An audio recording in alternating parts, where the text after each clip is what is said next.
In the year 1665, a French minister named Jean-Baptiste Colbert orchestrated a midnight act of international espionage.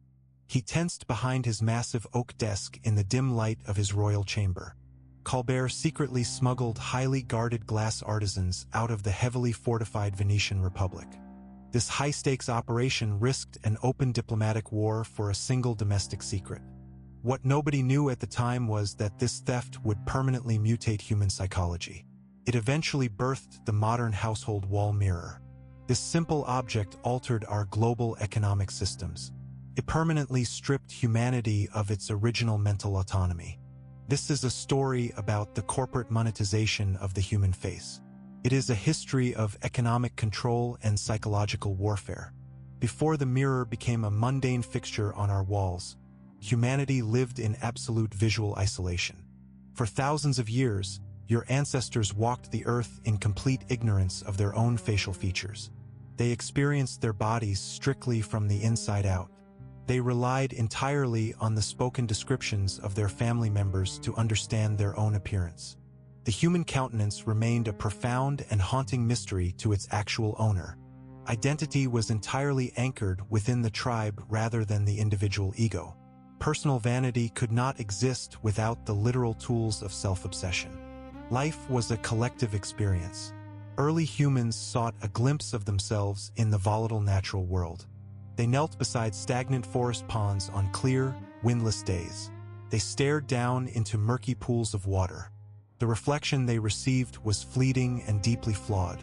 Silt and mud stained the water a dark, sickly brown. Ripples caused by light breezes instantly fractured their features into floating pieces. Aquatic insects skittered across their eyes and lips. It was a shifting, deceptive image that provided zero true clarity. You could never look closely at your own skin texture. The natural world refused to grant humanity a stable self-image. Ancient civilizations desperately attempted to conquer this sensory darkness through crude metallurgical experiments. Around 8,000 years ago, artisans in ancient Anatolia discovered a dark volcanic glass. They excavated heavy blocks of obsidian from frozen lava beds. Workers slaved for days to grind the hard stone using abrasive river sand and water. They polished the black surface until it cast a dark, ghostly sheen. Elites in the ancient city of Catalhoyuk stared into these volcanic plates. They saw a dim, shadowy caricature of their faces wrapped in blackness. It felt like peering into a subterranean spirit realm. In ancient Egypt, the elite shifted their focus toward metals. Metalsmiths hammered raw copper and bronze into small flat discs. They spent hours smoothing the metal surfaces with fine linen cloths and animal fat. Wealthy nobles held these heavy metallic plates by ornate ivory handles. The resulting reflection was a bizarre aesthetic nightmare. The polished copper cast an intense, unnatural orange glow over the human skin. It made healthy individuals look feverish or deeply sunburnt. The edges of the reflection blurred into dark metallic clouds. Yet these flawed objects cost a small fortune in grain and gold. The Roman Empire scaled up this primitive mirror industry using polished silver and brass. Roman aristocrats demanded these expensive status symbols for their lavish townhouses. However, these metallic discs possessed a major structural flaw. Untreated metal oxidizes rapidly when exposed to humid Mediterranean air. A pristine silver mirror turned dull and black within mere hours of exposure to room air. The shiny surface grew tarnished and useless without constant, exhausting maintenance. The mirror was a volatile asset that required perpetual human labor to remain functional. It was an object of immense frustration. Wealthy Romans solved this oxidation problem by exploiting enslaved labor. Specialized house slaves spent their entire days rubbing the metallic mirrors with crushed pumice powder. They mixed the abrasive stones with harsh vinegar to strip away the black tarnish. The acidic fumes stung the slaves' eyes and blistered their hands during the long hours of scrubbing. If a slave slipped and scratched the soft silver surface, the punishment was brutal. This relentless physical labor produced a fleeting, highly imperfect shine. The mirror remained a luxury that consumed human bodies long before industrial factories were ever conceived. Even when perfectly polished, These ancient metallic mirrors offered a horrifying distortion of human reality. Polished bronze and silver absorbed up to half of the available ambient light. The reflection appeared smoky, dark, and deeply unsettling to the viewer. Human skin tones looked bruised, ancient, and unnaturally decayed under the metallic sheen. The reflection resembled a decaying corpse rising from a shallow grave rather than a living person. The viewer looked older, sicker, and more deformed than they actually were in real life. It was a tool of visual terror. This severe visual distortion created profound psychological anxiety among ancient populations. People genuinely believed that these polished plates captured a cursed fragment of their living soul.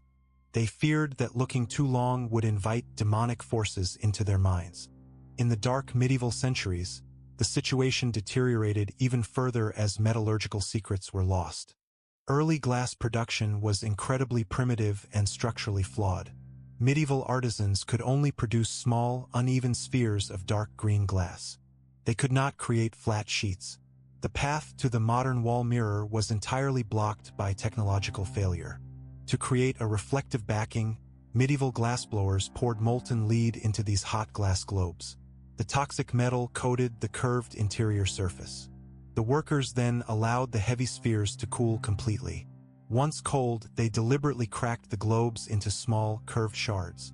These fragments were known across Europe as bullseye mirrors. They were highly prized by the wealthy but completely useless for accurate self-examination. The severe curvature of the shard distorted the human face into a monstrous shape. It elongated the forehead and compressed the jaw into a point. The visual distortion made the human eyes look bulbous and completely asymmetrical. Pay attention to this next detail because it explains everything. Wealthy Romans paid fortunes to specialized slaves just to describe their faces daily. And no, I'm not making that up. The elite outsourced their self-awareness to avoid the horror of their tools. Humanity preferred absolute blindness to the visual monstrosities produced by early technology.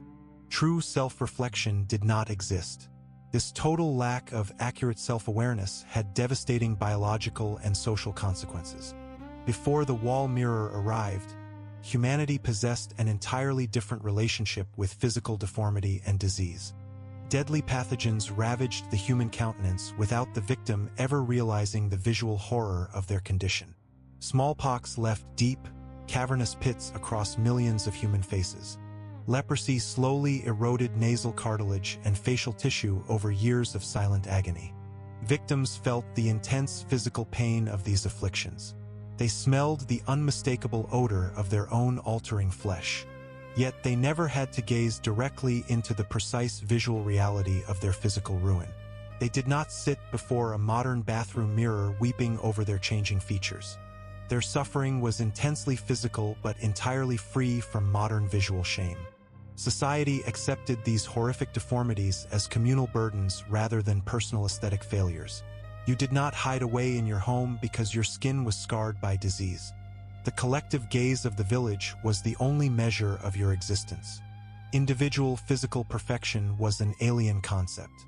The psychological structure of human society remained entirely collective through the medieval era. Without an accurate reflection, the individual ego could not fully crystallize. You did not view yourself as an isolated visual product to be marketed. You were merely a functional component of a family, a trade guild, or a church. People identified themselves by the calluses on their palms. They judged their standing by the loyalty of their immediate neighbors.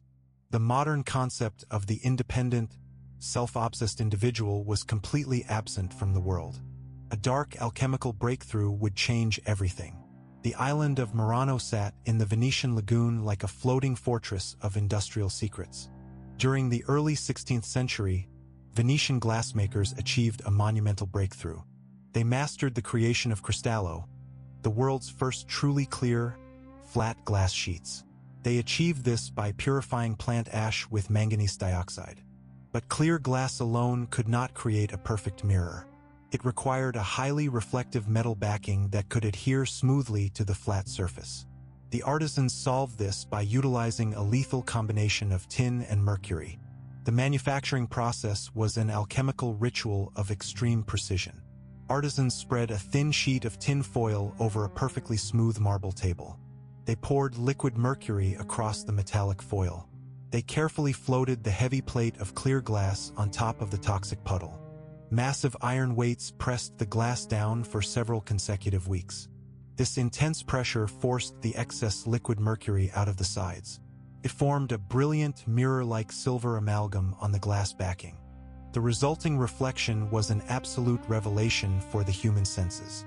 For the first time in history, a person could look into a glass sheet and see reality.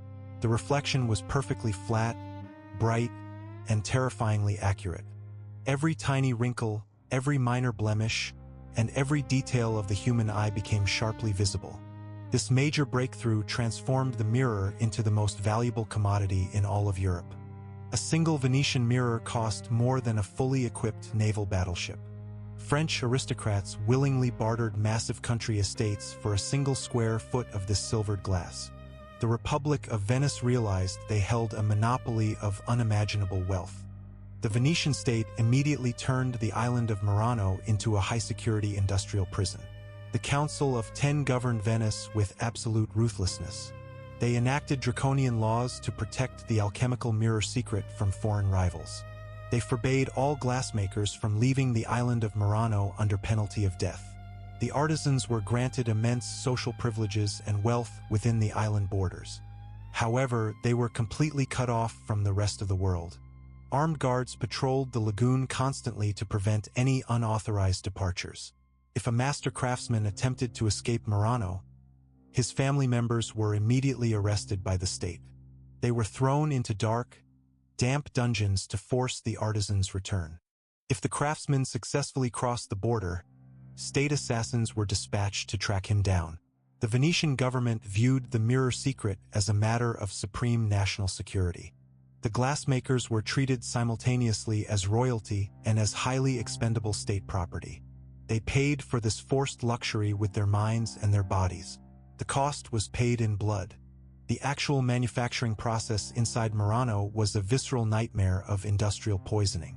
The workshops were small, completely unventilated brick ovens filled with stagnant heat. Artisans spent 12 hours a day bending over tables covered in pooling mercury. They did not possess any protective equipment. They had no understanding of neurological toxins. Liquid mercury evaporated rapidly in the hot air of the foundry rooms. The workers inhaled these invisible, odorless vapors with every single breath.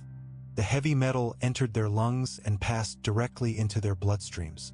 From the bloodstream, the vapor traveled straight to the central nervous system. The poison accumulated in the brain tissue over months of constant exposure. The human cost of creating these luxury reflections was catastrophic and agonizing. The symptoms of chronic mercury poisoning always began with subtle physical changes. Workers noticed a strange, persistent metallic taste in their mouths. Soon their gums became soft, spongy, and began to bleed profusely. Their teeth loosened in their sockets and dropped out one by one. This was just the beginning. This physical decay was accompanied by the dreaded Murano shakes. The artisans developed severe, uncontrollable tremors in their hands and limbs. They could no longer hold a cup of water without spilling it entirely. Eventually, the tremors became so violent that they could not walk across the workshop floor.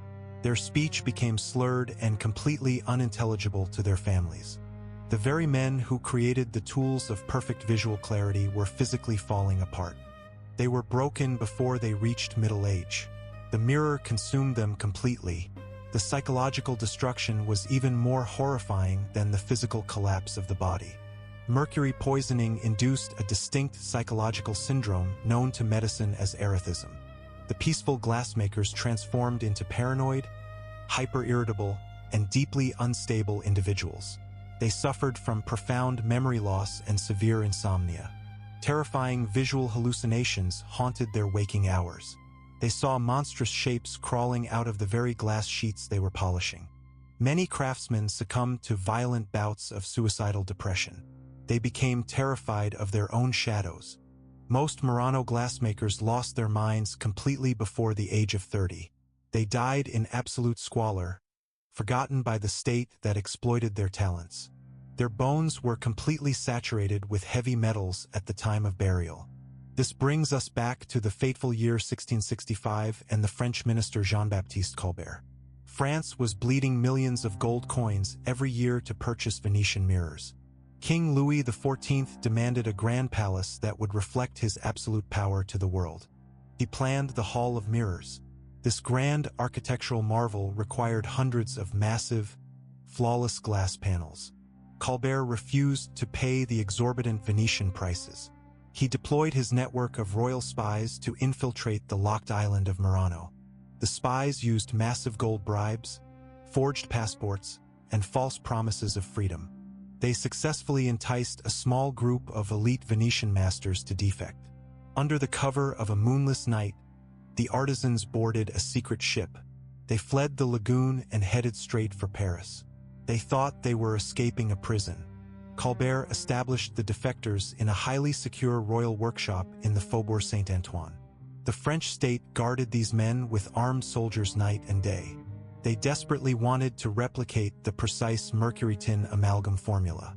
However, the Council of Ten in Venice did not accept this betrayal lightly. They unleashed their network of professional assassins across the French capital. The assassins tracked the defecting glassmakers to their secret Parisian quarters. They used slow-acting, untraceable poisons slipped into their food and wine. Master craftsmen like Antonio della Riva suddenly fell gravely ill in their beds. They died in excruciating agony, vomiting blood and clutching their ruptured stomachs. The secret of the mirror was literally baptized in a shadow war of poison and espionage. Despite the Venetian assassinations, the French successfully mastered the mirror manufacturing technique. The monopoly was permanently broken. The Royal Mirror Manufactory scaled up production to unprecedented levels. Over the next century, manufacturing innovations lowered the cost of glass production. The mirror ceased to be an exclusive treasure. The mirror began its rapid, aggressive migration into the homes of the ordinary bourgeoisie. By the late 18th century, wall mirrors were appearing in urban apartments across Europe. The object was no longer a passive observer of human life. It became an active, omnipresent supervisor of human behavior. The masses were suddenly forced to confront their own faces every single day. Justus von Liebig advanced this revolution in 1835. The German chemist developed the chemical silvering process. He used silver nitrate to deposit pure silver onto glass without using toxic mercury. This major scientific breakthrough eliminated the horrific physical suffering of the factory glassmakers. The Murano shakes and erethism became relics of industrial history. However, the psychological toxicity of the product only increased. The new silver mirrors were even brighter and clearer than the old mercury amalgams. They made self-scrutiny more precise and unforgiving. The physical poison was removed from the factory floor only to be permanently injected into the human mind. The economic machine no longer needed to destroy bodies to harvest human vanity. The trap was set. The mass distribution of the wall mirror completely altered the economic landscape of the Western world. Before this shift, the market for personal grooming products was virtually non-existent. Ordinary people washed with basic fat soap and water. They wore utilitarian clothing designed strictly for durability. But the mirror introduced a permanent, inescapable sense of self-critique. A person standing before a clear glass panel noticed every single asymmetry. They saw the thinning of their hair and the wrinkles on their brow. They saw the natural accumulation of body fat. The industrial beauty industry was not created to fix human flaws. It was deliberately engineered by weaponizing the wall mirror to manufacture the perception of flaws. Early corporate marketers recognized a fundamental psychological truth. A secure human being is a terrible consumer. A person who is content with their natural face will never buy luxury cosmetics. They will not purchase chemical hair dyes or restrictive corsets. Therefore, the mirror had to become an omnipresent fixture in daily life. It was placed in entryways and bedrooms. The archivist sits behind his massive oak desk under the soft green glow of the banker's lamp. He looks directly into the lens with a cold, knowing expression. He removes his reading glasses slowly. Pay attention to this next detail because it explains everything. The moment the wall mirror became cheap, capitalism discovered its greatest psychological asset. The industrialists did not want to illuminate humanity. They wanted to commercialize your deepest anxieties. If you want to understand how deep this corporate deception runs, subscribe to this archive now. The system forced a mirror onto your wall to ensure you would never feel satisfied with your biological reality again. The mirror functioned as a constant, silent prosecutor. It reminded every citizen that their natural biological appearance was fundamentally inadequate. The economic data from the 19th century reveals a massive explosion in vanity spending. The sales of specialized face powders, toxic lead-based cosmetics, and hair restorers increased exponentially. Perfume houses and fashion ateliers proliferated across Paris, London, and New York. The mirror created an entirely new category of human suffering. This suffering was known as aesthetic shame. People began to view their bodies as visual products for external judgment. The corporate entities co-opted this shame with terrifying efficiency. They filled newspapers with advertisements that explicitly linked social success to facial perfection. The mirror provided the daily dose of anxiety that drove the consumer engine forward. This psychological manipulation reached its absolute peak with the advent of the department store. Architects designed these massive shopping emporiums with a specific, calculated intent. They lined the grand staircases and main aisles with colossal wall mirrors. Shoppers could not walk 10 paces without catching a glimpse of their own reflection. This architectural choice was not made for aesthetic elegance. It was a cold, calculated psychological trap. A wealthy woman walking through the store saw her own reflection contrasted against the glamorous mannequins. She instantly felt underdressed, unpolished, and visually inferior. The mirror induced a sudden spike of social panic. This panic could only be cured by purchasing the expensive items displayed on the adjacent shelves. Consumption became the only remedy for visual inadequacy. Think about that for a second. The system systematically trapped citizens in a loop of self-disgust. The mirror also reshaped the physical structure of modern urban architecture. The invention of large-scale plate glass manufacturing allowed for the creation of mirrored skyscrapers. Entire cities turned into massive, intersecting arrays of reflection. Passers-by were forced to view themselves constantly as they walked down the street. Mirrored panels were installed inside public elevators for a highly specific reason. Building managers discovered that mirrors distracted passengers from the terrifying height and claustrophobia of the elevator cab. People became so absorbed in checking their hair and adjusting clothes that they forgot fear. The mirror became the ultimate tool of public sedation. It kept the urban workforce hyper-focused on their personal appearance while they moved through the capitalist machine. The corporate co-optation of the mirror extended deep into the domestic sphere. The bathroom mirror became the secular altar of the modern home. Every morning, millions of individuals stood before this silvered glass to perform elaborate grooming rituals. They applied anti-aging creams, shaved away natural hair, and painted their eyelids. This daily ritual was presented as an act of personal empowerment. In reality, it was a mandatory compliance check enforced by the socio-economic system. The mirror ensured that every worker looked standardized, polished, and ready for exploitation. The face became a resume. The body became a corporate asset that required constant maintenance and capital investment. By the mid-20th century, the mirror strategy evolved into an even more insidious form. The marketing firms began to weaponize the mirror against younger demographics. They placed mirrors in school locker rooms and teenage clothing stores. They targeted youth. They knew that adolescence is a period of intense physical vulnerability. The mirror exacerbated every teenage insecurity about growth, acne, and weight. This psychological pressure generated billions of dollars for the pharmaceutical and cosmetic corporations. They sold solutions to problems that they had manufactured through the omnipresence of reflection. The mirror acted as an invisible cage that confined human consciousness within the narrow borders of physical appearance. Let us examine the true macroeconomic scale of this phenomenon. The empire is completely unstoppable. The global beauty and personal care market is projected to reach astronomical figures by the end of this decade.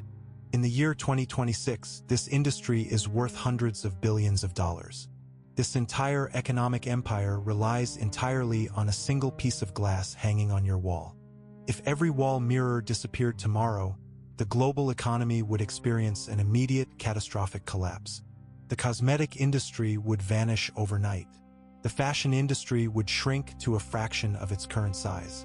Plastic surgery clinics would close their doors forever. The wall mirror is the literal structural foundation of modern consumer capitalism.